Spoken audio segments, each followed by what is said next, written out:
na Faculdade de Letras, que foi meu professor, e também foi da Paula, que tem uma belíssima biblioteca com exemplares do século XVI, XVII, XVIII, e este trabalho foi feito por um estudante na biblioteca dele. Portanto, ele pegou o estudante, que é o Gil, chama-se Gil, pegou na Gil Teixeira, pegou nos exemplares e fez uma descrição simples, como é óbvio, dizendo, por exemplo, estão a ver aqui, Gaspar Gil Severin, que é o autor.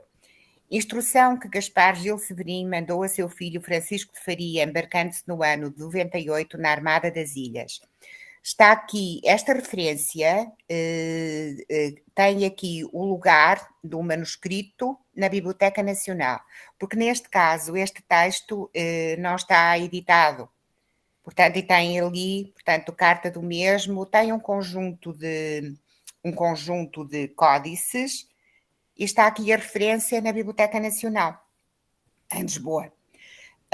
Depois, a seguir, estão a ver, esta obra não é um texto do século XVI, é um estudo sobre textos desta natureza, que se chama Pais e Nobres, Cartas de Instrução para a Educação de Jovens Nobres no século XVI e XVIII. E tem os textos e tem o estudo. Estas cartas de instrução são um conjunto, dentro da noção de disciplinamento, estas cartas de instrução são muito importantes. Eu não tive tempo de falar sobre tudo, naturalmente, não podemos nestas sessões esgotar uma questão que é uma questão muito ampla e que, digamos, a Itália, França, Espanha, no Reino Unido já está bastante estudada e há, digamos, há muitos estudos à volta, há muita investigação, muita pesquisa à volta destas questões. Em Portugal vai havendo alguma, mas é um campo onde ainda há muita coisa para fazer. Há muitos textos que não estão editados, há muitos que não estão estudados e ainda há realmente muita coisa para fazer. Nesta obra aqui, chamada Pais e Nobres, o que o autor faz é justamente reunir um conjunto de textos manuscritos e editados que se inserem dentro de uma tradição muito comum no século XVI, XVII e mesmo XVIII, dentro do que nós podemos chamar que é uma certa ideologia nobiliária, digamos assim, nobiliária nobiliárquica, de manutenção de privilégios, de serviços, e que os pais escreviam aos filhos quando o filho mais velho, por exemplo, ia para a corte. Dizendo-lhe o que é que deveria fazer, como é que se deveria comportar. O que é interessante é nós notarmos como este filão é um filão com muitos textos, muito desenvolvido, uma espécie de tradição que, no fundo, se inscreve dentro do conjunto que é a literatura de comportamento social, mas que tem uma dimensão muito específica dentro do próprio grupo, a forma como o grupo da nobreza, ou de um certo tipo de nobreza, naturalmente, porque falar em nobreza é uma, digamos, é uma designação pouco precisa, mas em todo caso, como é que dentro desse grupo se acabava por fazer a reprodução social, a reprodução de paradigmas, da noção de pertença, etc. Pronto, eu acho que consegue, não sei se o Eduardo consegue abrir. Se o Eduardo puser o cursor em cima, pronto, é que os textos estão disponíveis, estão a ver? Pronto, agora se quiserem, está aqui tudo digitalizado para verem os textos, os estudos, tudo. Portanto, está aqui depois, pronto, nesse aspecto, digamos, agora não se, isso, exatamente, são edições do meu do nosso centro de investigação, e que, pronto, aqui estão a quantidade de textos, vejam só aqui pelas instruções quantos textos há, muitos, e isto resultou de uma investigação, de uma pesquisa muito profunda, porque alguns deles, a maioria deles até circulou manuscrito e, portanto, não se conheciam. Portanto, este volume tem os textos e depois o outro volume tem os estudos. É uma coisa que, de algum modo, mesmo sendo alguns deles, digamos, têm introduções que, do ponto de vista do estudo dos temas, podem interessar mesmo a medievalistas, sobretudo a medievalistas da Baixa Idade Média, não é? Medievalistas do século XV, digamos assim, do XIV, XV, da Baixa Idade Média. Portanto, estão a ver, embora os textos estejam todos do século XVI, XVII, XVIII, mas têm temáticas muito interessantes. Pronto, se o Eduardo quiser voltar para trás agora, já tem o exemplo, e sair do livro, exatamente. Pronto, e voltar para baixo, andar um bocadinho para baixo, se faz favor. Não, peço desculpa, Eduardo, para cima, e então passe para o século XVII, se faz favor. Isso. Pronto. Pronto. Aqui têm também, estão a ver uma quantidade de textos, estes estão todos manuscritos, a indicação do códice na Biblioteca Nacional, e são, como veem, são uma série deles. Se o Eduardo andar para baixo, consegue ver. Portanto, caixa de instrução, conselhos, aqui está a Corte na Aldeia, claro. E depois são todas instruções, textos, está aqui tudo. É uma bibliografia, claro, as bibliografias são por natureza incompletas. De uma maneira geral, é alguma coisa que nós dizemos praticamente sempre, uma bibliografia é por natureza incompleta. Mas, em todo caso, esta é bastante completa. Portanto, tem as traduções também. Por exemplo, esta obra, A Arte da Galanteria, foi uma obra publicada no século XVII pelo filho do autor. Ela é de Dom Francisco de Portugal e foi publicada pelo filho Dom Lucas de Portugal, e é uma obra que descreve, é uma obra um bocadinho difícil de ler, porque o comportamento da corte é um comportamento muito codificado, mas é uma obra muito interessante, que está aqui publicada também. Se o Eduardo carregar em cima, o texto aparece imediatamente. Pronto. Aí está, e depois, pronto, aqui tem o rosto, e depois a edição mais recente, que está ali. Estão a ver? As edições que há e a edição mais recente.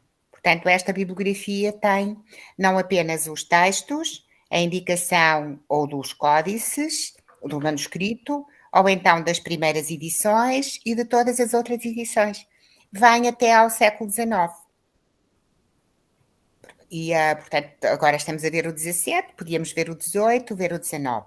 O 19. Pronto, ficam com esta indicação, que era justamente aquilo que eu lhes queria mostrar sobre a literatura de comportamento social, até porque eu gostaria que, ou nós gostaríamos que este site fosse bastante mais divulgado, porque é o único que existe, tanto quanto eu sei, e a ciência é sempre... Há sempre muito mais coisas que nós ignoramos do que aquelas que sabemos. A ciência é isso mesmo. Mas, tanto quanto eu sei, este é o site mais completo que existe sobre literatura de comportamento social em Portugal. Ele é muito visitado no Brasil. Nós temos depois, digamos, o índice das visitas e às vezes de pedidos, de textos, etc., e tem realmente muitas visitas com origem no Brasil. Pronto, se ficam a conhecê-lo, basta entrar naquele link, e também têm depois também tem depois, para além deste, agora estamos a ver a literatura de comportamento social, mas neste mesmo link encontram todas as obras de ficção publicadas em Portugal nos séculos XVII e XVIII. Portanto, é uma espécie de fonte, é mais uma fonte do que outra coisa. E nas obras publicadas encontram o texto da primeira edição, sempre, que foi digitalizado ou na Biblioteca Nacional ou nas bibliotecas em que a primeira edição está presente. Encontram as diversas edições da obra e sempre que possível, sempre que existe, encontram uma edição modernizada. Portanto, é fundamentalmente um site de divulgação de textos, de edições. Portanto, que facilita o trabalho dos investigadores, sobretudo daqueles que trabalham nos séculos XVI, XVII, XVIII, porque têm não apenas um acesso direto ao texto, mas um acesso direto às diferentes edições do texto, aos estudos sobre o texto e às edições modernizadas do texto. Pronto. Se quiserem depois no final, podemos falar um bocadinho mais sobre isto. E eu agora então pedia, esta é a arte da galanteria, estão a ver, e depois tem a edição moderna que está a seguir, se o Eduardo vier. Eduardo, por favor, ponha o cursor onde está 2012, no 3. Isso, vamos ver se abre. É que... Não, este não abre. É porque ainda não está digitalizado. Mas, e o de cima, Eduardo, também não abre este Não, pronto. É porque ainda não está. Porque alguns estão a ser... Mas eu tenho ali texto digitalizado. Pois, mas nem sempre... É que nós estamos ainda a trabalhar sobre eles e, portanto, nem sempre... Exatamente. A maioria deles já estão. Estão a ver ali? Pronto. Isso mesmo. Este, por exemplo, é um texto de difícil acesso nesta edição. E foi por isso que nós colocamos aqui. Ele está escrito em castelhano. Pelo Dom Francisco de Portugal. É um texto muito, como lhes disse, muito codificado em termos de comportamento. É praticamente todo sobre o que é um nobre no início do século XVII e como é que ele se deve comportar. E depois tem aqui também digamos, as indicações em relação às damas do paço, etc. Está aqui tudo. Muito obrigada, Eduardo. Pronto, era só para ficar... Porque assim tem acesso, digamos, as pessoas podem comparar a primeira edição do texto, quando o texto é um texto impresso, podem comparar a primeira edição do texto com a edição moderna. Pronto, se preferirem, leem a moderna e podem fazer a comparação entre um e outro. Espero que seja útil. Pronto, se o Eduardo agora quiser passar para o PowerPoint, eu agradeço. Pronto. Muito obrigada. Exatamente. Ora, cá temos os modelos de educação feminina. Pronto. Então... Só um segundo para eu desligar o meu microfone, para não... De nada, ora é essa. Pronto, está ótimo. Pronto. Está ótimo, Eduardo, não há problema nenhum, está perfeito. Pronto, como este é o título, se calhar o melhor é passar para o segundo. Depois o Leandro pode passar os PowerPoints para os estudantes, não há problema rigorosamente nenhum. Às vezes as imagens podem dar jeito. Pronto, antes de começar, eu só queria chamar a atenção para um aspecto que aqui se vê bastante bem neste quadro, mas que provavelmente, portanto, neste caso, digamos, uma leitora vestida à turca na moda que havia, digamos, no século XVIII, sobretudo na segunda metade do século XVIII. Mas o que me importa aqui, ou a reflexão que me importa fazer aqui, que pode ser feita a propósito deste quadro, que é, apesar de tudo, menos conhecido, ou então, a propósito de outros quadros anteriores do século XVII, como por exemplo os do Vermeer, que mostram mulheres que leem cartas. No caso do Vermeer, há vários quadros em que que as mulheres aparecem lendo cartas, escrevendo cartas. Como sabem, a pintura de Vermeer é, de uma maneira geral, uma pintura muito intimista, da pintura flamenga de interiores, digamos assim. E no caso do Vermeer, nós vemos muitas vezes a representação das mulheres que leem cartas, que escrevem cartas, etc. O que de certa forma, e depois no século XVIII, acabamos por, o tema acaba por aparecer em muitos outros pintores. Um dos quadros mais conhecidos, muito mais conhecido do que este, eu escolhi este por ser menos conhecido, mas muito mais conhecido do que este é aquele quadro do Fragonard que se chama La Liseuse, a leitora, em que aparece também uma mulher sentada num banco, numa poltrona, com um livro na mão, tal como esta está. Um quadro desta natureza, antes de eu passar à questão verdadeiramente dos textos de educação feminina em Portugal no século XVIII, eu gostaria de fazer uma pequenina reflexão, digamos, o que é que um quadro, olhando para este quadro, e podia ser também para o do Fragonard, o que é que nós, digamos, que reflexões inspira, se posso usar esta palavra, um quadro desta natureza quando se estuda ou quando se anda à volta de questões como a educação feminina no século XVIII. Uma das coisas que imediatamente nós vemos e que não tem propriamente a ver com a educação feminina, mas com a circulação livreira, e o que é uma coisa importante também, é o formato do livro que a leitora tem na mão, que, como nós sabemos, como provavelmente saberão, e não é novidade, não é novidade nenhuma, este formato, que é um quarto, o que a gente chama um oitavo, que pode ser um oitavo pequeno, este aqui não é um oitavo pequeno, é o formato que permitiu a divulgação da leitura, porque é o formato do livro que se pode ter na mão.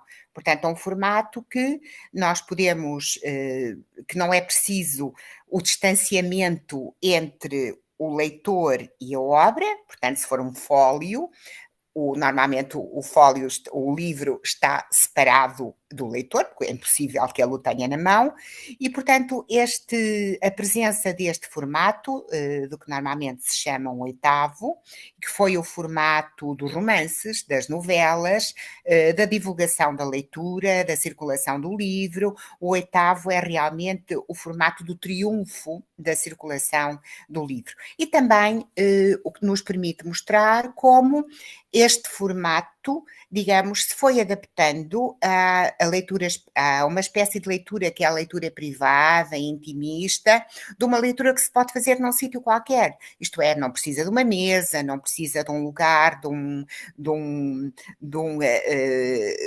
uma espécie de, sei lá, de um escritório, do que for. Portanto, pode-se fazer em qualquer momento, em qualquer lugar, e a leitura aqui, provavelmente ela está a ler uma novela, nós não sabemos, mas imaginamos que sim. Portanto, a leitura como ato privado e a leitura feminina, digamos assim. Bom, por um lado, então, esta questão do formato. Por outro lado, que outro aspecto nós podemos evocar ou podemos digamos, pensar um pouco sobre a questão da leitura feminina? Como provavelmente saberão, isto não é novidade para ninguém e, digamos, é uma afirmação geral. Costuma dizer-se normalmente que os países da Europa reformada, isto é, os países luteranos, calvinistas, mesmo o anglicanismo de Inglaterra, portanto, os países reformados, ou nos países reformados, havia maior alfabetização das mulheres do que nos países da Europa do Sul.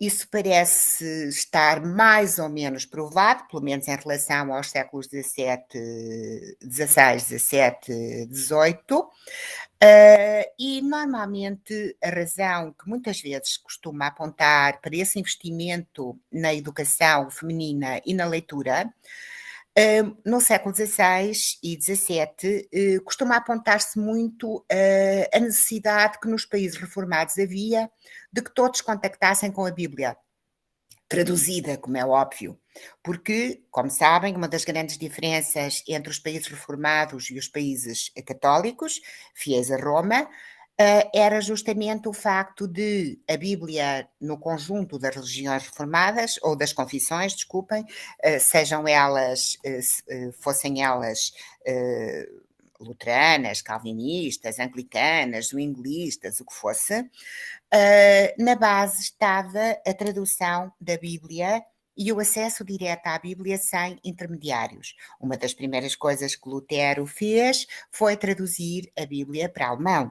E nos outros países a Bíblia foi sendo traduzida para as diferentes línguas nos países reformados, o que significa que havia um acesso direto ao texto bíblico e, nesse sentido, pensa-se muitas vezes que houve um investimento também muito forte feito na alfabetização, porque assim a maioria das pessoas tinha um contacto direto com o texto. Claro que isso não aconteceu nos países católicos, onde nós sabemos que por um conjunto de razões que agora neste momento não importam, mas que são complexas e que eu vou absolutamente simplificar. A Bíblia não foi traduzida, aliás, era proibido traduzir a Bíblia. Claro, quando nós dizemos isto, podemos ficar a pensar que era a Bíblia toda. Não era. Havia partes que podiam ser traduzidas sem problema. Por exemplo, os Salmos, as partes do Antigo Testamento que estavam em verso, podia traduzir-se, não havia nenhum problema em relação a isso.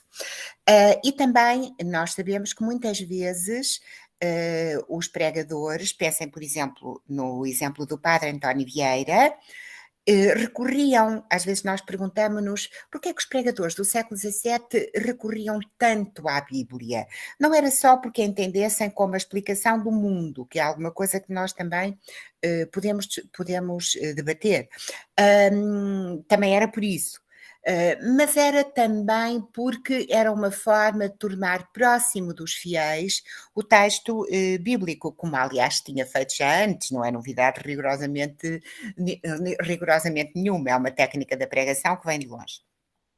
Portanto, aquela ideia de que se vai buscar um trecho à Bíblia, não apenas para explicar o que se está a passar naquele momento, mostrando que a Bíblia tem, por assim dizer, uma capacidade profética e de explicação do tempo todo, não apenas do passado, mas também do presente e do futuro, mas aquela ideia de que é uma forma também de aproximar os fiéis do texto através da mediação do pregador.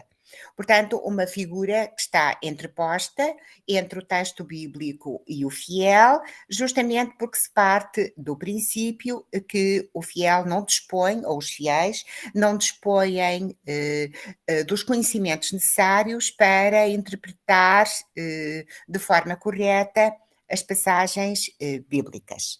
Pronto, esta costuma ser uma das razões. Aliás, um aspecto interessante da educação feminina, por exemplo, e que pode ser evocado por uma passagem da Natalie Zemon Davis, daquela historiadora que passou muito também pela história das mulheres, e ela tem uma frase que eu cito muitas vezes e que vou citar agora, não diretamente, digamos, não na totalidade, mas resumindo, que ela costuma dizer que normalmente se pensa que as mulheres dos países reformados acederam mais facilmente a uma espécie de liberdade, se é que isso pode ser dito dessa forma, porque tinham um contacto e à educação, porque era necessário esse contacto direto com o texto bíblico e, portanto, aprenderam a ler, aprenderam a escrever para poderem ter esse contacto direto. E ela depois explica que um dos aspectos, e que normalmente isso se costuma, se entende muitas vezes como uma forma de distinção entre o público feminino da Europa do Sul, pouco alfabetizado, digamos, pouco culto, mas que a Europa do Sul tinha, apesar de tudo, encontrou outra solução, que são os conventos e os mosteiros femininos, onde muitas mulheres eram alfabetizadas, naturalmente, muitas eram muitíssimo cultas, e os espaços dos mosteiros e dos conventos foram espaços onde as mulheres da Europa do Sul, de certa forma, exerceram também o poder. Exerceram o poder não apenas na forma como governavam esses mosteiros e esses conventos, mas como os governavam mesmo do ponto de vista económico, financeiro, das contas, etc. Portanto, às vezes, quando fazemos oposições, temos que ter algum cuidado, digamos assim. Bom, o que eu quero dizer com isto é que um dos momentos em que a educação feminina, eu vou pedir ao Eduardo para ir passando os slides, faz favor, isso, pode ser esse aí, exatamente.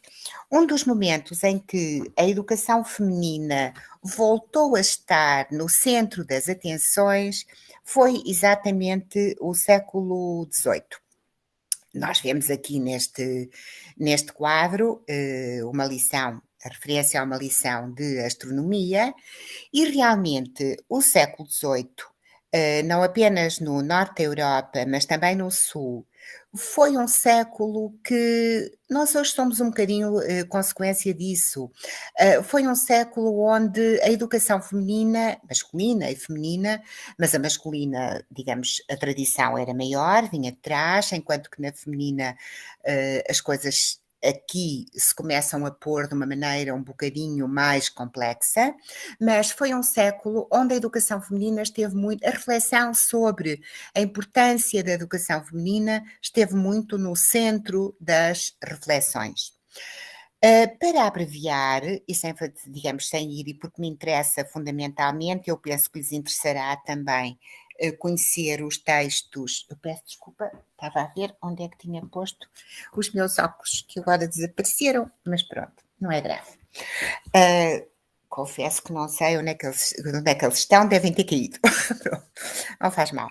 Portanto, dizia eu que o facto de o século XVIII ter sido um momento, sobretudo pela difusão, naturalmente, das doutrinas iluministas, das luzes, desse complexo doutrinário que considerava que as sociedades se deviam organizar da forma mais rigorosa e mais precisa possível para conseguirem a felicidade dos povos e o progresso das nações. A questão da felicidade dos povos e do progresso das nações está presente praticamente em todo o discurso iluminista, na Europa toda, desde finais do século XVII. É claro que nós podemos dizer, e às vezes se diz, que muitas questões de educação feminina foram postas de maneira inovadora no século XVIII. Digamos que há alguns aspectos que nós podemos considerar realmente inovadores, mas talvez a questão fundamental não esteja propriamente na inovação, mas no facto de muito do discurso das luzes ir buscar a importância que o século XVI deu à educação feminina. Provavelmente a Paula terá falado numa das primeiras sessões do Luís Vives e daqueles textos todos de educação feminina e de todos os textos também que se filiam na chamada Querelle des Femmes, dos finais da Idade Média, no fundo, o discurso das luzes recupera a importância que o Renascimento, o humanismo, já tinha dado à educação feminina, com uma diferença, é que os textos, de uma maneira geral, e salvo raríssimas exceções, os textos do Renascimento e do humanismo sobre educação feminina são normalmente textos dirigidos a aristocratas. De uma forma geral, a princesas, a rainhas, portanto, a um grupo social que se entendia que desempenhava um determinado papel e, portanto, tinha que ter um determinado número um determinado grupo de conhecimentos que lhe permitissem desempenhar essa função. Por outro lado, também, essas obras acabavam por modelar o comportamento feminino, como eu já disse da última vez também, quando te falei da voz, da maneira de rir, da maneira de andar, etc. Dos livros, por exemplo, que se deviam ler, ou que não se deviam ler, melhor dizendo. Portanto, normalmente, nesses textos dirigidos a princesas ou a aristocratas, as leituras aconselhadas passavam quase sempre pelas vidas de santos ou de santas, e as ou vidas devotas, que podiam não ser de santos ou de santas, mas de gente com uma conduta dita exemplar. E normalmente, de um modo geral, quase todos, praticamente todos, mostravam as leituras que não se deviam fazer. E normalmente as leituras que as mulheres não deviam fazer eram aquelas que, no entender desses autores e recuperando uma temática que vem desde a Antiguidade Clássica, podiam desenvolver demasiado a imaginação. Portanto, as mulheres tidas como seres que tinham uma imaginação maior que os homens, e isso acabava por depender daquela questão da teoria dos humores também, e portanto as novelas eram perigosas, a leitura de novelas era perigosa porque podia fazer com que o comportamento feminino caminhasse por lugares menos adequados. Bom, mas voltemos então ao século XVIII. A grande diferença que eu queria estabelecer, que é uma diferença, como direi, de matiz, não é uma diferença entre preto e branco, é uma diferença de matiz, quer dizer, no século XVIII a preocupação, naturalmente, é mais ampla. Portanto, a preocupação é estes textos que se debruçam sobre educação feminina, são textos que, de uma maneira geral, não selecionam o público-alvo, mas se dirigem, de um modo geral, a grupos sociais mais amplos. Claro que não vamos dizer que estes textos se dirigiam a todos, já sabemos que o discurso iluminista e o discurso das luzes não era a instrução para todos, tanto Voltaire como o ministro francês La Chalotais, como o nosso Ribeiro Sanches, o português, diziam que a instrução para a maioria das pessoas, mas não era para todos, porque dizia, por exemplo, o Ribeiro Sanches, e o Voltaire não andava longe disso, e às vezes as pessoas esquecem essa dimensão, porque eles tinham uma dimensão muito utilitária, digamos, daquilo que servia para que houvesse felicidade dos povos e progresso das nações. E então eles diziam, por exemplo, instrução para um grande número, sim, mas, por exemplo, para aqueles que trabalham a terra, não. Era melhor não saberem ler. Porque se soubessem ler, abandonavam imediatamente um trabalho que era um trabalho difícil, braçal, etc. E depois não havia quem cultivasse a terra. Portanto, deixá-los lá estar, sem saber ler, sem aprender, sem instrução, porque assim cada um cumpria a sua função e a organização do mundo funcionava como se um relógio com muitas roldanas se tratasse direitinho. Bom, então, no tempo que me resta, porque o tempo passa depressa e eu gostava que ficassem com uma ideia acerca destas questões, a reflexão sobre a educação feminina no contexto do discurso das luzes em Portugal faz-se sobretudo em 2 ou 3 textos fundamentais, para além das novelas que eu vou falar depois no fim. Agora vou falar de textos doutrinários e textos teóricos. Eu acho que o Eduardo pode vir um bocadinho mais para baixo. Isso mesmo, pode ficar aí, Eduardo. Obrigadíssima. Essa obra, já encontrei os óculos. Esta obra que está aqui, que estão a ver o rosto, é uma obra que teve uma importância enorme no século XVIII e cuja primeira edição é ainda digamos, foi ainda de finais do século XVII. Chama-se, que está só Education des filles, mas o nome porque é conhecido é Traité de l'Éducation des filles, do Fénelon. Eu já vou falar um bocadinho sobre ele, porque este é um tratado que teve uma enorme importância na reflexão sobre a educação feminina em Portugal. Os textos portugueses que refletem textos doutrinários, eu vou dividir a minha reflexão em 2 partes, os textos doutrinários e depois 2 ou 3 novelas que muitas delas até fizeram parte das listas de livros enviadas para o Brasil, e isso está estudado por estudiosos brasileiros, e as 3 novelas que eu vou falar circularam muito, tanto quanto nós podemos ver pelas listas de livros que foram pedidos digamos, para Portugal e enviados para o Brasil em finais do século XVIII e durante a primeira metade do século XIX.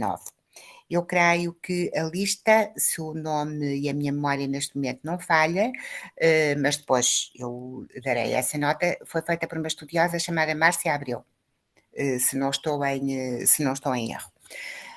Então, os 3 textos doutrinários fundamentais em Portugal que refletem sobre a educação feminina é O Verdadeiro Método de Estudar, de Luís António Verney, que provavelmente conhecem pelo menos de título, publicado em 1746.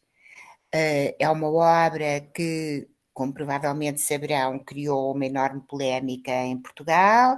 As primeiras edições, digamos, os primeiros anos em que circulou, fê-lo de forma clandestina ou meia clandestina, digamos assim, tem um sítio de impressão que é falso, e levantou uma enorme polémica porque era uma obra que discutia o ensino dos jesuítas, sobretudo o ensino codificado na Ratio Studiorum.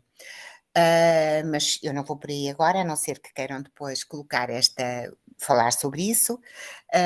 Mas o que me importa no Verdadeiro Método de Estudar é o seguinte: o Verdadeiro Método de Estudar é um conjunto de 16 cartas. É uma obra em que o autor finge que é um frade que pede informações sobre o ensino em Portugal. E então recebe um conjunto de cartas que analisam o sistema de ensino masculino, como é óbvio, não havia outro, digamos, organizado. Claro que havia mulheres que sabiam ler e que sabiam escrever e muito cultas, mas pertenciam aos grupos da nobreza, de uma maneira geral.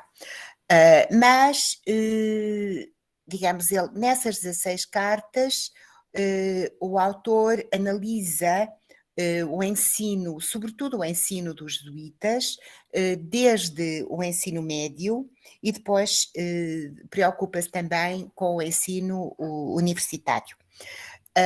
E o ensino e a educação das mulheres tem um lugar que é um lugar muito diminuto dentro do Verdadeiro Método de Estudar. Aliás, está numa espécie de apêndice até no final, portanto, na carta 16. O que é que Verney diz? Verney recupera, não tudo, mas grande parte das instruções que são dadas por Fénelon neste tratado da educação das meninas, como se dizia em Portugal, portanto, da Education des filles. Como provavelmente saberão, mas também se não sabem não há problema nenhum, Fénelon é o autor de uma espécie de novela que foi um best-seller no século XVIII. Foi das obras mais lidas, mais traduzidas, que mais circularam na Europa, que foi para o Brasil. Há muitas listas que também têm o Fénelon na edição francesa, mas também nas traduções portuguesas da segunda metade do século XVIII, e que é o Telêmaco, provavelmente já ouviram falar nas Aventuras de Telêmaco, portanto, que é uma obra onde o Fénelon conta as aventuras do filho de Ulisses, orientado por mentor. É um tratado, é uma espécie de tratado pedagógico, mas também um livro de viagens e de aventuras, junta tudo. E Fénelon é um autor que tem uma preocupação pedagógica muito marcada. E neste tratado da educação das meninas, como se dizia em Portugal, é uma obra onde Fénelon, de uma maneira geral, procura fazer o seguinte: procura mostrar que as as mulheres têm, naturalmente, direito à educação. E direito à alfabetização, à educação, etc. Só que o conjunto de saberes, digamos assim, que Fenelon entende como adaptados às mulheres e aqueles que elas precisam de dominar, é um conjunto de saberes que não se organiza da mesma maneira que os saberes masculinos. Ver se eu me consigo fazer entender. Estes saberes são saberes que nós podemos, muitas vezes, eu costumo usar até muito a expressão, aliás, até já escrevi um artigo sobre isso com este título, é ler, escrever e contar. Digamos, uma mulher fundamentalmente precisa saber ler, saber escrever e de saber contar. Contar no sentido de aritmética, naturalmente, saber fazer contas. Porque o que aqui está em causa é muito a questão da economia doméstica, digamos, do lugar da mulher dentro de casa. E, nesse sentido, Fenelon mostra que, eu vou dar apenas um exemplo, e que, por exemplo, as mulheres devem saber história sagrada para poderem ler a Bíblia ou para poderem comentar um aspecto ou outro, e devem saber latim, se quiserem ter um acesso direto, pelo menos a algum, devem dominar algumas línguas modernas, e é curioso que ele diz, por exemplo, que devem saber italiano, mas se calhar não vale muito a pena saber espanhol. Portanto, há ali uma hierarquização das línguas, eu só estou a dar alguns exemplos. E depois devem saber aritmética para poderem fazer as contas, para não serem enganadas.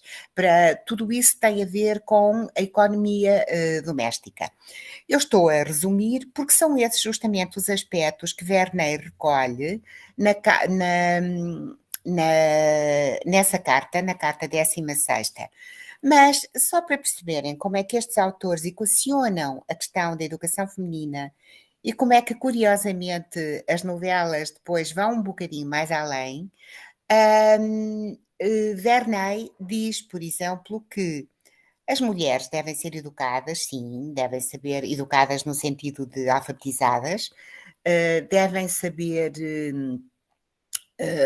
conhecer línguas vulgares, o francês, o italiano, o espanhol, digamos, normalmente não é uma língua que apareça imediatamente no leque, mas devem, por exemplo, saber música, a dança, alguma coisa, mas não demasiado, que é para depois não serem levadas a perder muito tempo com isso, e depois terem muitos momentos de ócio, mas sobretudo, diz Verney, e isto é que é importante, é que Verney considera que a educação das mulheres é necessária porque são elas as primeiras educadoras dos homens. E o ponto de vista dele é esse. Não há como negar. Está lá muito claro no texto.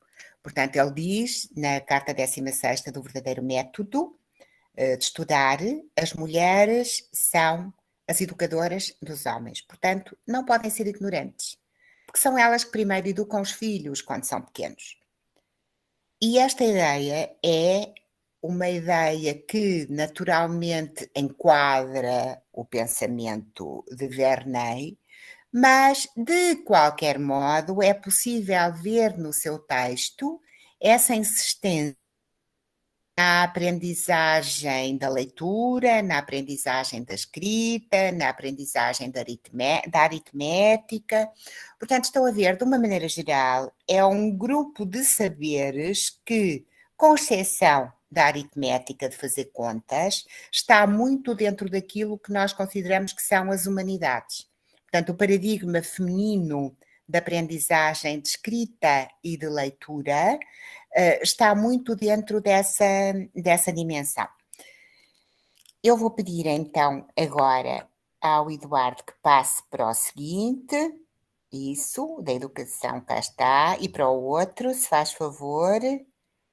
Pronto, estão a ver os diferentes capítulos, tem uma série de... A obra tem uma edição, tem edições recentes, muitas edições recentes. Pode continuar, Eduardo, se faz favor. Este texto, que agora vemos aqui, de La manière d'enseigner et d'étudier les belles lettres, é um texto que também, deste Roland, é um texto que teve uma enorme repercussão no século XVIII também, e quase todos os autores que falam sobre desculpem, sobre educação, imitam, queria eu dizer.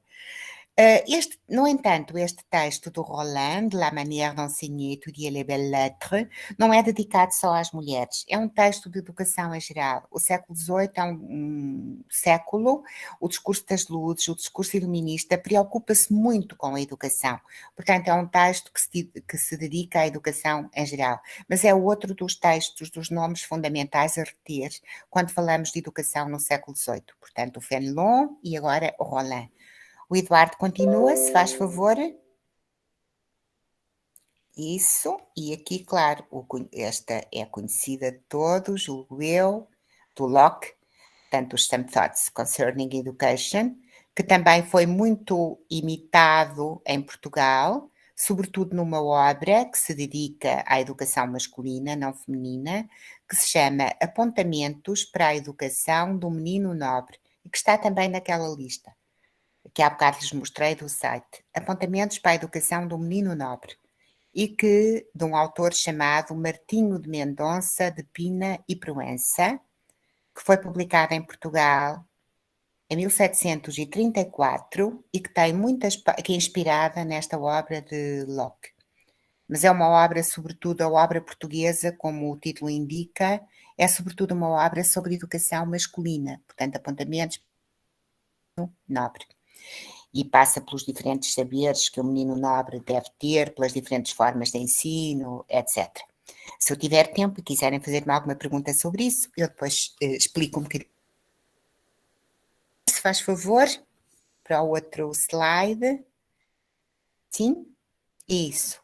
Pronto. Agora, só para verem como isto é alguma coisa de divulgado na Europa e como a educação feminina é um tema muito importante no século XVIII.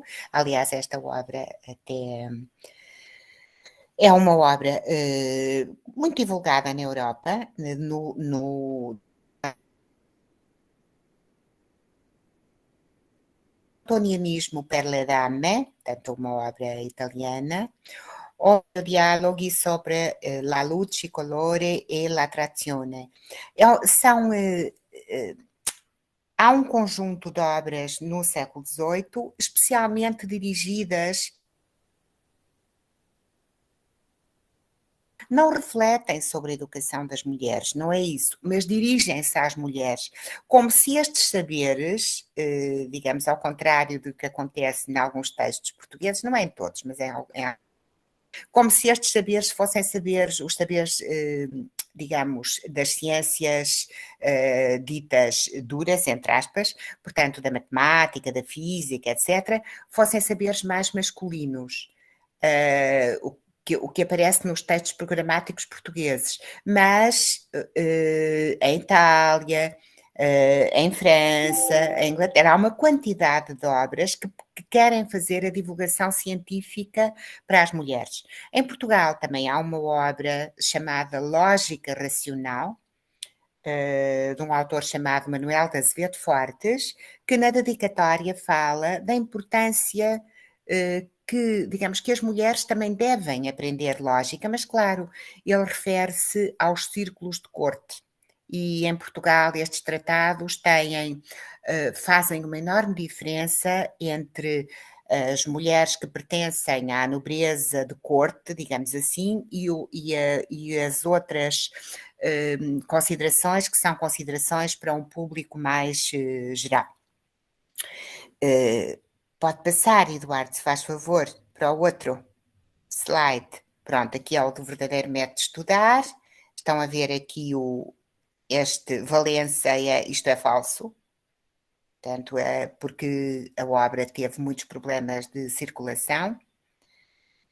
E agora para o outro, Eduardo. Próxima, pronto. Vamos ficar agora aqui. Ora bem, eu estava então, falamos do verdadeiro método de estudar, da forma como o verdadeiro método de estudar apresenta a educação feminina. A outra obra em que nós temos considerações sobre a educação feminina, texto programático,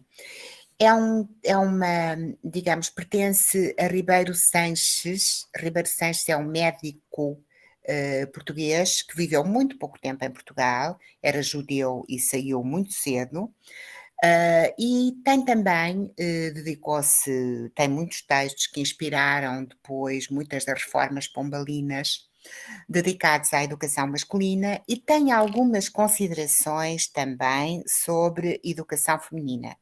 Mas o que é facto é que nem Ribeiro Sanches, que era um caso, digamos assim, um caso de alguém que conhecia bem o ambiente europeu, nem Ribeiro Sanches saiu muito deste enquadramento, como lhes disse há pouco, de que as mulheres são as educadoras dos homens e, portanto, precisam de ter um certo tipo de saberes, mas não saberes que ultrapassem determinadas linhas. Eu tenho aqui agora um bocadinho de um texto que vou-lhes ler só uma passagem. Eu há bocado quando lhes falei de Verney, portanto, as considerações de Verney estão inseridas, como lhes disse, na Carta 16, e num bocadinho da Carta 16 que se chama Apêndice sobre o Estudo das Mulheres. Apêndice sobre o Estudo das Mulheres. E nesse texto, Verney diz, como eu há pouco disse, só que agora vou ler um bocadinho do texto, elas, principalmente as mães de família, são as nossas mestras nos primeiros anos da nossa vida. Portanto, estão a ver o enquadramento que o Verney faz. Portanto, ela entende que as mulheres devem estar aptas para governar a casa. E revaloriza, como outros autores setecentistas revalorizam, e como eu lhes disse há pouco, algumas propostas humanistas, dizendo que, por exemplo, as mulheres devem fazer trabalhos de mãos, devem saber bordar, devem saber cozer, porque isso é necessário para tirar o ócio, portanto, para não estarem ociosas e também para saberem administrar bem a casa. E considera que esse aspecto é indispensável nas donzelas pobres, mas saberem bordar, etc. Mas que mesmo nas senhoras ricas, isso não deixava de ser uma obrigação. Pois que assim, em vez de fazerem outras coisas, de jogarem, por exemplo, o jogo é uma das coisas mais criticadas no século XVIII, em termos muitas vezes do comportamento das mulheres nobres, porque assim podiam empregar o dito trabalho em esmolas de pobres, de igrejas, etc.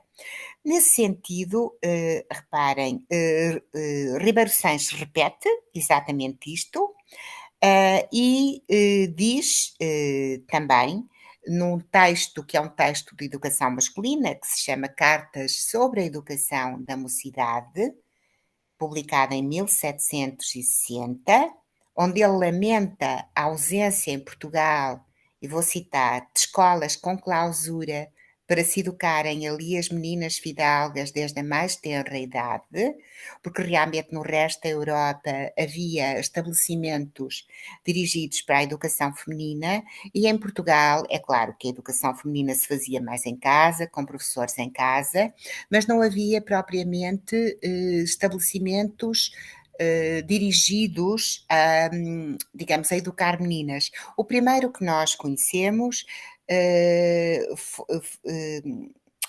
digamos, teve lugar em 1784 e é a fundação do Mosteiro das Visitandinas em Lisboa, 1784. Há umas freiras que vêm da ANSI, da Ordem da Visitação, e que fundam esse mosteiro, é o moratoriano que está na base, o Teodoro de Almeida, e recebem aí meninas que então ficam em clausura e são ensinadas, e que não quer dizer que sejam freiras depois, podem sair, portanto é um estabelecimento para ensino de meninas nobres. Pronto, mas o que eu queria dizer é que o Ribeiro Sanches lamenta que em Portugal não haja escolas com clausura para se educarem meninas fidalgas e diz, por exemplo, que as meninas deviam saber também geografia, para terem uma ideia do que era a Europa, pelo menos, história sagrada e profana, e, para além de bordar, também pintar. E deviam evitar, que é justamente aquilo que eu lhes disse há pouco, que os textos humanistas já faziam no século XVI, evitar a leitura de novelas amorosas e de versos, porque tudo isso excitava a imaginação. E então, no caso de Ribeiro Seixas, ele alarga um bocadinho o leque em relação a Verney, o leque de saberes que as mulheres devem ter. E ele diz, embora, digamos, de uma forma, pronto, um bocadinho restrita, mas mesmo assim, eu vou citar o que ele diz. Ele diz que a menina nascida de pais honrados, com bens para educá-la, não deve perder tempo, portanto, reparem nestas restrições na educação feminina, não deve perder tempo, nem com música, nem com latim. Portanto, estão a ver que aqui ele é diferente do Fénelon, nem com filosofia, nem com matemática, nem com história sagrada, nem com teologia. Estes saberes são todos masculinos. As mulheres não precisam disto para nada, diz ele. Para as mulheres basta ler, escrever, aritmética, utilizar um livro de deve e haver, isto é, saber fazer contas, lavores femininos, bordar, geografia, história de Portugal, dança e jogos domésticos. Chega, que é para depois elas não terem tempo de estarem com enfeites, com posturas à janela, com leitura de novelas e comédias de enleios amorosos. Portanto, digamos, esta restrição, como se vê, dentro dos saberes, como se os homens tivessem direito a um leque muito mais amplo de saberes e as mulheres a um leque restrito, apesar de tudo mais alargado do que era anteriormente, claro. Portanto, eu queria que ficassem com a ideia que os textos que estão na base destas reflexões são, digamos, sobretudo três, que eu vou citar. O Traité du choix et de la méthode des études, de um autor chamado Fleury, de 1685. O Traité de l'éducation des filles, do Fénelon, de 1687. E o Traité des études de Rollin, eu já mostrei estes rostos todos, são aqueles que o Eduardo mostrou para trás, do Rollin, de 1726-1728.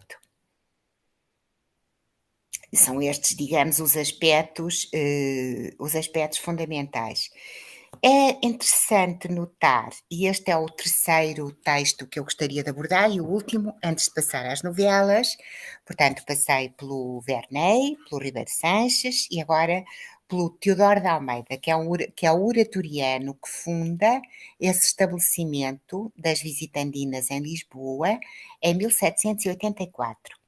E então, o que é que ele diz que as mulheres devem aprender? Ele diz, deve-lhes ser ensinado a ler, a escrever, a contar e a religião. Também se lhes pode ensinar gramática francesa, italiana, latina e inglesa. E, para além disso, devem ser ensinadas a cozer, a fazer meia, a fazer renda, a bordar e também podem aprender música, sobretudo solfa, cravo e geografia. Portanto, estão a ver que há aqui um leque de saberes que é muito, digamos, que acaba por ser bastante parecido nos três autores e, de uma maneira geral, a discordância aparece quase só na questão das línguas vulgares.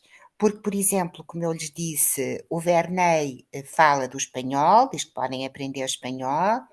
O programa do Teodoro de Almeida das Visitandinas não fala do espanhol. E, no caso de Verney, o latim era importante, sobretudo para aquelas que eram freiras, para poderem ler diretamente a Bíblia. No entanto, por exemplo, Fénelon tinha dito que era perigoso, como eu lhes disse, aprender espanhol por causa das novelas que circulavam e que eram muito perigosas. As novelas eram sempre tidas como um perigo terrível para as mulheres.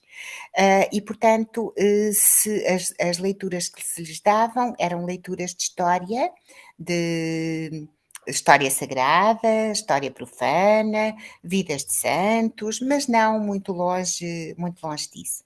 Então, o que é que eu gostava, agora queria que percebessem, por favor, que não quero que isto não deixe de ficar claro, que isso não significa que, sobretudo na segunda metade do século XVIII, naquela linha de que eu lhes falei há pouco, da divulgação científica para damas dos círculos da nobreza, naquela obra do Algarotti e do notonionismo Pelle Dame, e nas obras de divulgação científica, nós temos muitas referências digamos, muitos testemunhos de senhoras, de mulheres nobres portuguesas, a Marquesa da Lorna, que já está na passagem para o século XIX, a Dona Catarina de Lencastre, que é uma condessa do Vimieiro, que também está na passagem para o século XIX, que era gente muito culta, que conhecia bem e sabia física, matemática, etc. Portanto, aí nós temos um modelo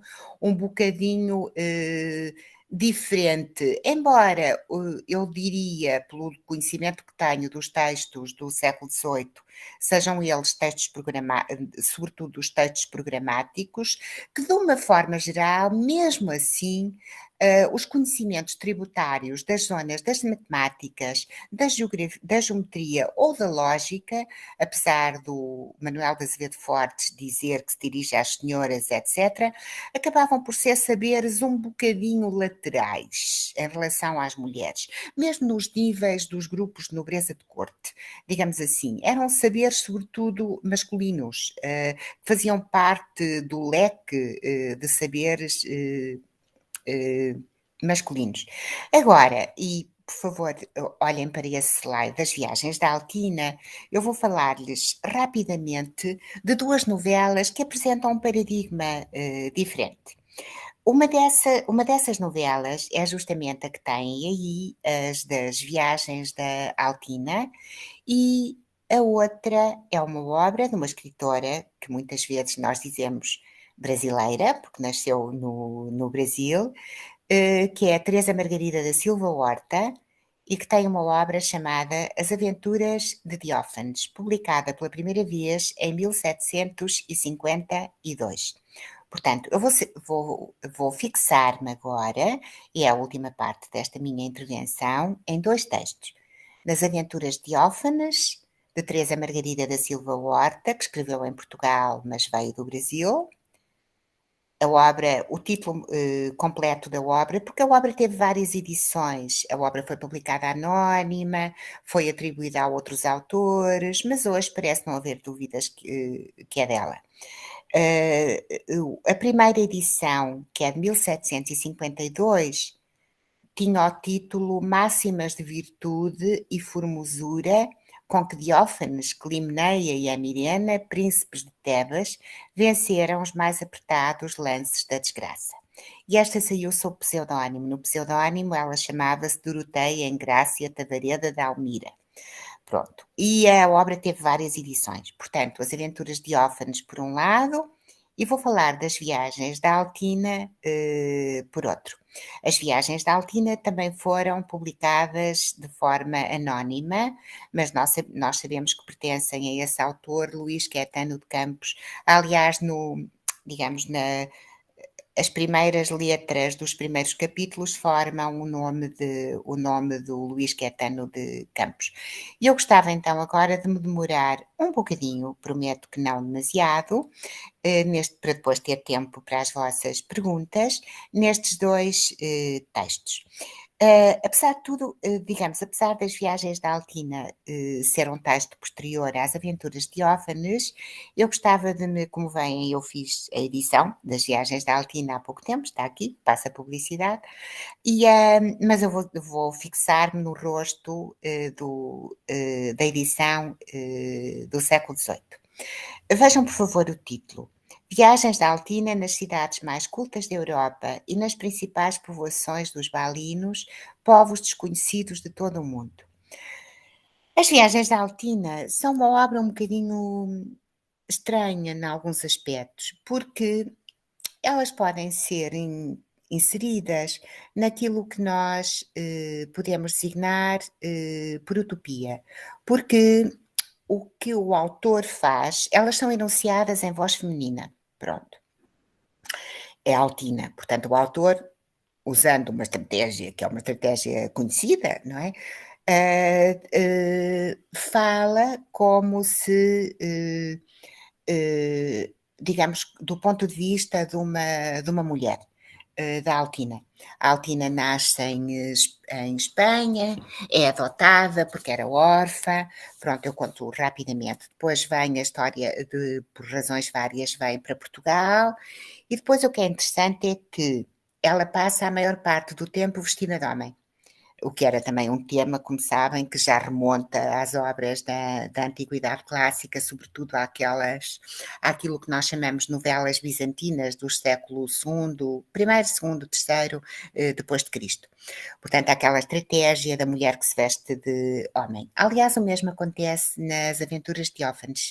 Também há um momento em que a protagonista se veste de homem e viaja como se fosse um homem. E isso acontece em muitas novelas do século XVII em Portugal. Portanto, é uma coisa comum.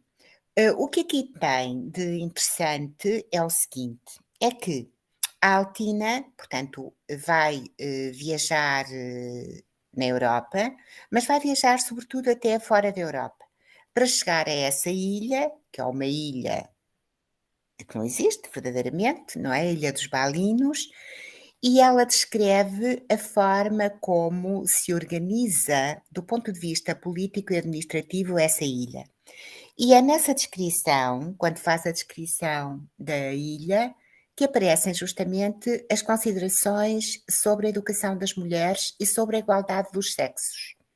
É que estas duas novelas fazem reflexões sobre a igualdade dos sexos e o direito que as mulheres têm a ter a mesma educação dos homens, exatamente a mesma educação dos homens.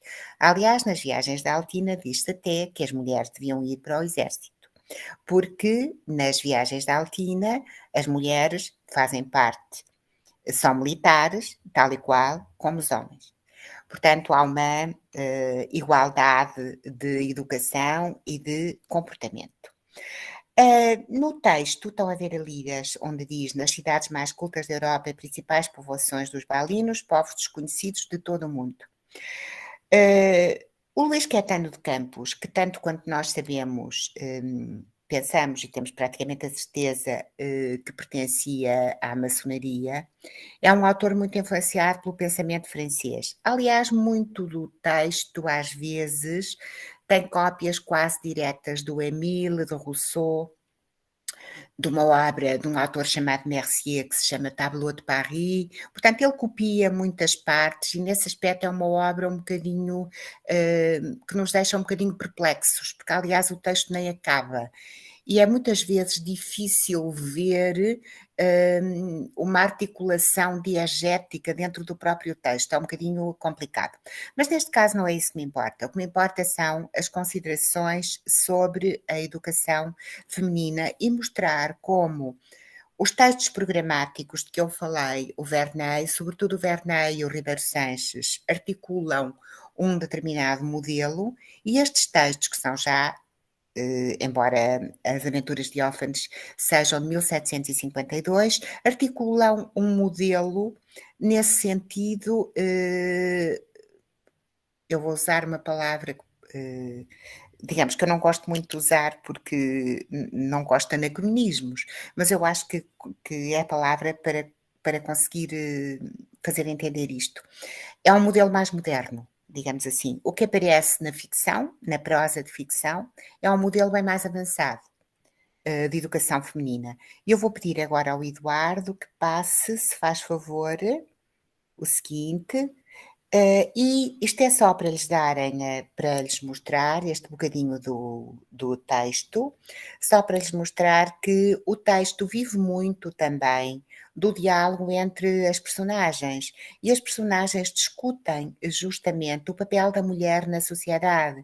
E a Altina disfarça-se de homem, sobretudo por uma razão fundamental, não apenas para viajar, isso é realmente a razão mais importante à medida que a obra vai avançando.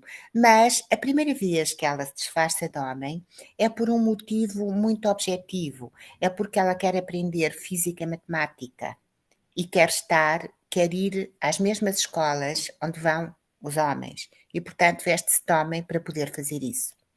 E, nesse sentido, ela participa de grupos masculinos que pensam que ela é um homem, naturalmente, que é um rapaz, onde houve discutir o papel das mulheres. Por exemplo, aqui há uma personagem em que diz que é melhor que os sexos estejam separados e cada um tenha as suas obrigações, porque senão as sociedades tornam sociedades corruptas. E depois há outras personagens que defendem que as mulheres têm os mesmos direitos que os homens. Vejam, por favor, só um bocadinho do que é que está, só para perceberem o tom.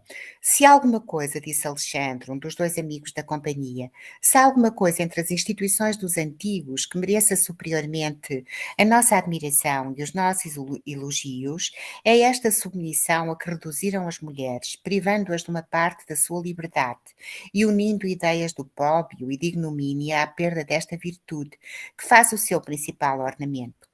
Se elas fossem postas em tudo ao nível dos homens, que gozassem da mesma liberdade e que não tivessem um obstáculo mais forte que se opusesse aos seus apetites desordenados, portanto, aqui vem aquela ideia, aquela tradição de que as mulheres têm apetites que não dominam, desordenados que não dominam, e são muito mais levadas à imaginação. A igualdade e a mistura dos dois sexos produziria a corrupção total dos costumes. E a corrupção dos costumes, a desordem e a confusão das sociedades. Isto são as personagens que estão contra, naturalmente. Reparem que, e continua. Se eu visse que uma só nação tratava as mulheres com esta desigualdade e que entre todos os outros povos da terra gozavam dos mesmos privilégios de que gozam os homens, eu diria que esta nação as tratava com injustiça.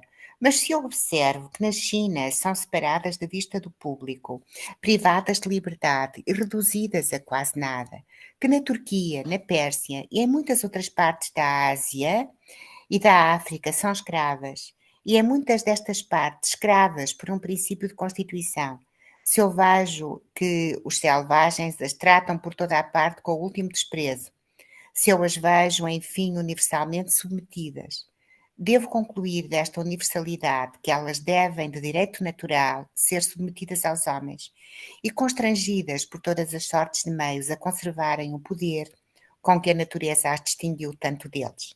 Alguns filósofos têm mostrado não só que as mulheres são impróprias para cultivar as ciências, mas também que não é conveniente que elas as cultivem. Portanto, estão a ver que isto é a posição das personagens que estão contra a educação das mulheres. E depois lá vêm as propostas de que elas são rigorosamente iguais aos homens, a não ser nas diferenças físicas. Não se importa, Eduardo, passa para o seguinte, se faz favor. Bom, e depois tem aqui o outro ponto da discussão.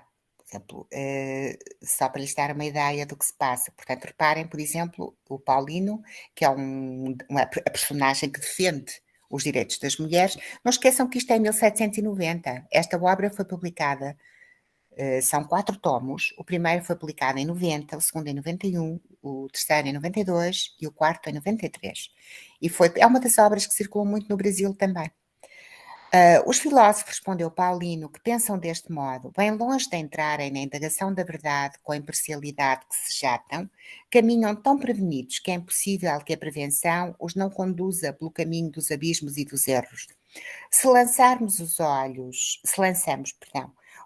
para o vasto campo que nos oferece a história, veremos que as mulheres deram em diferentes tempos exemplos inumeráveis de heroísmo, uma vez combatendo com as armas na mão, com tanto valor como podem fazer os mais animosos soldados, outros sacrificando a vida para vingarem os maridos, a sua honra ou para a salvarem. Se as buscarmos pela parte das letras, achamos que elas têm adquirido em diferentes séculos conhecimentos como os homens e ensinado as ciências em cadeiras públicas. Portanto, cá está o outro lado da discussão. É uma espécie de carrel de fame de finais da Idade Média, que nas luzes se articula sob luzes diferentes. O outro Eduardo, se faz favor. Pronto. Vejam, entre as mulheres, dizem os filósofos que as atacam, não apareceram ainda destes génios raros que fazem honra à humanidade, assim como Descartes, Newton, Leibniz.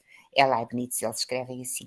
Se comparando o pequeno número de génios inventores com os milhões de homens que se têm aplicado às letras, buscarmos a mesma proporção a respeito das mulheres, portanto, esta é a personagem que defende o direito das mulheres à educação, acharemos que Hipácia, só com a invenção do aerómetro, que os maiores físicos não puderam adiantar ainda nada do ponto da perfeição onde ela o deixou, basta para fazer inclinar a balança da parte do seu sexo. Portanto, o que ele quer dizer? Se nós, é claro que há muito mais nomes de cientistas, de escritores, etc., homens. Mas, diz a personagem, se nós pensarmos na quantidade de homens que foram educados, no sentido de alfabetizados, que, digamos, que sabiam ler, que sabiam escrever, que tiveram educação, e deles tirarmos aqueles que, como Descartes, Newton, Leibniz, digamos, são cientistas importantes. Mas, se fizermos a proporção e virmos que, dentro do número de mulheres que adquiriu saberes, que é um número infinitamente melhor, basta uma ou duas para a igualdade já estar mais ou menos ao mesmo nível. Portanto, reparem que, e depois ele diz, a unanimidade universal de todos os povos a respeito da submissão das mulheres não prova nada contra elas. O partido dos homens é sempre mais forte entre todos os povos e todo o mundo sabe que o partido mais forte prevalece em toda a parte. É certo que o poder nas mulheres é regularmente muito superior, o pudor, desculpem, nas mulheres, é regularmente muito superior ao que se acha nos homens, mas é um grande erro atribuir à natureza a obra da educação. Portanto, não é porque elas sejam assim, é porque as educam assim. Eu concordo em que é útil obrigá-las a conservar o pudor e a virtude, mas é também necessário conter os homens por obstáculos igualmente fortes. A primeira fraqueza de uma mulher é quase sempre precedida da boa-fé, que a faz crer na palavra de um aleivoso, e ela é punida, apesar desta desigualdade, com a perda da estimação pública, o mais forte de todos os castigos. Entretanto, que o enganador que tem a malícia de a arruinar continua a gozar da mesma consideração de que gozava antes disso. Portanto, o facto de, quando uma mulher, é o que ele quer dizer, não é? Perde a virgindade, por um motivo ou por outro, fora do casamento, é imediatamente objeto de. E com o homem isso não acontece. E ele explica justamente isso. Eduardo, podemos passar para o próximo, por favor? Eu já vou terminar. Tem aqui o rosto das aventuras de Diófanes, justamente com o pseudónimo. Mais outro, Eduardo, o seguinte. Pronto. Este está. Pode ser o seguinte, por favor. Também, este é o outro que já estava em cima, peço desculpa, o outro a seguir. Exatamente, é exatamente este que eu quero. Pronto, portanto, vejam aqui a questão da igualdade dos sexos e do facto das mulheres poderem também ter direito, digamos, ou ser militares como os homens. Reparem que ele diz, eu vou ler o que está no fim e depois é que vou ler o que está em cima. Estes discursivos, portanto, esses homens que falam sobre educação feminina, se não dizem que as almas têm sexo para que forjam distinções que não têm mais subsistência que na sua corrupta imaginação, pois foram igualmente criadas e a disposição dos órgãos de que me dizem provém a bondade de espírito é tão vantajosa nas mulheres como nos homens. Portanto, a única diferença é a disposição dos órgãos, mais nada. E agora vejam o que está em cima e provavelmente eu termino aqui para lhes deixar digamos, para podermos conversar. O acaso fez com que passássemos diante de um guarda de soldados, portanto, ela está a descrever a Ilha dos Balinos, justamente na mesma ocasião em que outra de mulheres a estava rendendo. Os vestidos de cada um destes dois géneros de militares eram semelhantes aos dos paisanos do seu sexo, com a única diferença de serem encarnados. As espingardas eram diferentes das nossas e, em lugar do brilhante que dá um certo ar marcial às tropas da Europa, eram negras e afumadas como as dos nossos caçadores. Eu perguntei a Silda e ao Eltina, depois de fazer esforços para sufocar o riso a que esta cena cômica me provocava, se as mulheres eram também soldados e se faziam a guerra como os homens. E por que não? Me respondeu ela. O autor da natureza, reparem na passagem e com ela eu termino. O autor da natureza não pôs mais diferença entre as mulheres e os homens do que a necessária para a propagação da espécie, claro. Nós temos, como eles, braços, pernas e todas as faculdades intelectuais.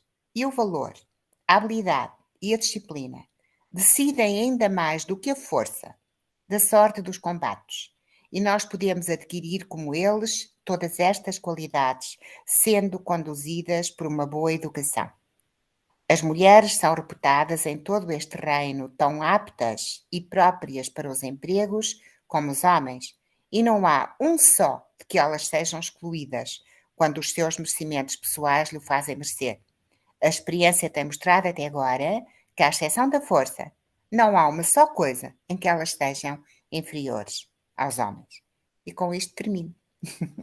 Eduardo, pode fechar. Pronto, as outras imagens depois podem servir-lhes. Eu acho que é um slide que está repetido e podemos passar. Sim, tem aqui uma série depois de outros slides que podem ver. Eduardo, desculpe. Já agora queria só um instantinho. O que está, eu acho que é o anterior a esse. Só uma frase. Só um instantinho. Exatamente. Aquele texto era o texto das Viagens da Altina, mas agora vejam este, e com este é que termino mesmo, que é o texto das Aventuras de Teófanes. Portanto, a Teresa Margarida da Silva Horta, como lhes disse, nasceu no Brasil. Da reflexão que ela faz, ela não é tão, digamos, talvez também é uma obra escrita bastantes anos antes, mas tão direta quanto o Luís Caetano de Campos. Mas, de qualquer forma, a obra lida com atenção, tem realmente muitos aspectos importantes também. Vejam, há mulheres na corte que, em 80 anos que viveram, nunca tiveram mais aplicação que a dos seus enfeites. E é coisa lastimosa que deixemos de enriquecer-nos dos conhecimentos necessários com a leitura dos bons livros, que são companheiros sábios de honesta conversação. Está a ver, Leandro, a palavra conversação, até final do século XVIII é quase sempre. Nós não temos, reparem, nós não temos a profissão das ciências, nem a obrigação de sermos sábias, mas também não fizemos voto de sermos ignorantes. Há mulheres que, acabando os primeiros cumprimentos, já não querem mais que dizer mal e falar em enfeites e outras semelhantes ninharias. Estas fora melhor que aprendessem a calar, se não sabem tratar o conveniente. Não digo que sejam sábias, como as musas e sibilas, mas conforme a sua esfera e possibilidade, se apliquem às ciências e ao que sirva para a boa direção dos costumes, que como que não são animais que tirem das flores veneno, não podem abusar da celestial ambrósia que nos livros se acha. Pronto, agora é que ficamos por aqui. Eduardo, muito obrigada. Pode fechar e o PowerPoint pode ficar disponível para todos. Pode fechar sem problema. Pronto.